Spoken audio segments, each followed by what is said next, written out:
স্কুলের আমরা যে প্রশিক্ষণগুলি দিয়েছিলাম গত মাসে এবং আমরা প্রায় ইন হাউস প্রশিক্ষণে আমরা বসি শিক্ষকদেরকে নিয়ে। আজকে সাপ্তাহিক এবং মাসিকভাবে যে আমরা শ্রেণীর কাজগুলি মূল্যায়ন শীট তৈরি করি, এই মূল্যায়ন শীটের উপরে কিছু কথা বলতে চাচ্ছি। আমরা যে প্রতি মাসে ধারাবাহিক মূল্যায়নের যে শীট তৈরি করি, যেগুলি পরবর্তীতে প্রান্তিক পরীক্ষার প্রতিবেদনে যুক্ত হয়, এমনই একটি শীটের বিষয়।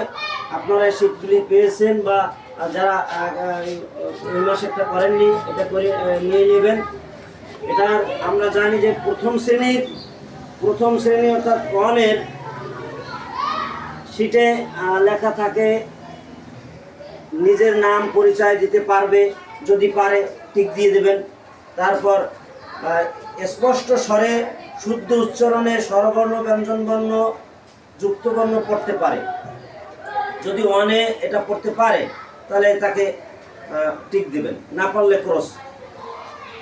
ফলাযুক্ত শব্দ বা সহজ বাক্য উচ্চারণ করতে পারে, যদি পারে টিক দিতে হবে।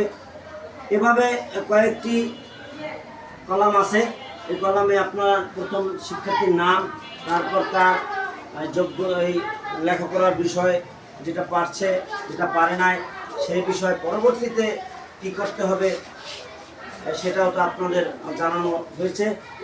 এরপরে আমরা ধরলাম ইংরাজিতে, ক্লাস 2 ইংরাজিতে ধরেন শিক্ষার্থীর নাম লেখা থাকবে। তারপর প্রথম কলামেই আছে able to exchange greeting and welfare বা ফেয়ারওয়েল। ফেয়ারওয়েলে এখানে সে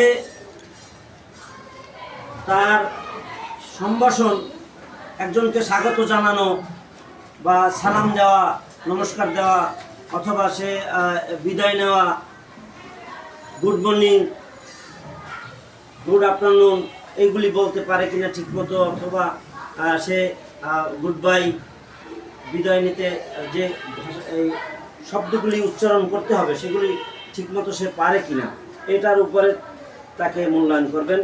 able to answer the simple question, ছোট ছোট প্রশ্ন, what is your name, what is your father's name, what is your school name, এগুলি পারে কিনা। এই ধরনের ছোট ছোট প্রশ্নগুলি, আরও কিছু প্রশ্ন আছে, এগুলি সঠিকভাবে পারে কিনা সেটার মূল্যায়ন। Able to read and right, এই লিখতে পারে কিনা, পড়তে পারে কিনা। এখন এই ক্লাস 1 বা 2-তে লেখাপড়ার বিষয়টা হচ্ছে কি, ক্যাপিটাল লেটার স্মল লেটারগুলি উচ্চারণ করতে পারে কিনা ঠিকমতো এবং লিখতে পারে কিনা ঠিকমতো, এই বিষয়গুলি এখানে মূল্যায়ন করার শীট। তারপর আমরা জানি যে এই নাম্বার আছে কতগুলি, কার্ডিনাল নাম্বার অঙ্কে। এই অঙ্কের এই ইংরেজি বইতে কিন্তু আছে, এগুলি ইংরাজি বইতে কিন্তু কিছু নাম্বার আছে, 1 2 3 4 5 6 7, দেখছেন ইংরাজি বইয়ের ভিতরে। এইগুলি সে ঠিকমতো উচ্চারণ এবং সেগুলি ফিঙ্গার্স অ্যান্ড ওয়ার্ডস বানানো সহ সে পারে কিনা, এটার মূল্যায়ন। তারপরে আমরা ক্লাস 3-তে শিক্ষার্থীর তো নাম লিখবই, রোল নাম্বার লিখবো, নাম লিখবো, তারপর স্থানীয় মান, একক, দশক, শতক, সহস্র, এই যে স্থানীয় মানগুলি আছে সেগুলি সে বোঝে কিনা বা লিখতে পারে কিনা, নির্ণয় করতে পারে কিনা, এটা মূল্যায়ন। সংখ্যার তুলনা করতে, ছোট সংখ্যা বড় সংখ্যা তুলনা করতে পারে কিনা। তারপর হাতে রেখে যোগ করা, হাতে রেখে যোগ করা কি, হাতে রেখে যোগ করা যে ওই 13 3 নামে হাতে 1 রয়, হাতে রাখা এই যোগগুলি সে পারে কিনা, এটার মূল্যায়ন। এভাবে করে শীট তৈরি করার, এটা প্রথম প্রান্তিকে, তারপর দ্বিতীয় প্রান্তিকের শীট থাকে। প্রত্যেক মাসের আমাদের এরকম শীট তৈরি করে আমরা যেভাবে করি, এটা আপনারা সবাই করবেন। সবাইকে ধন্যবাদ।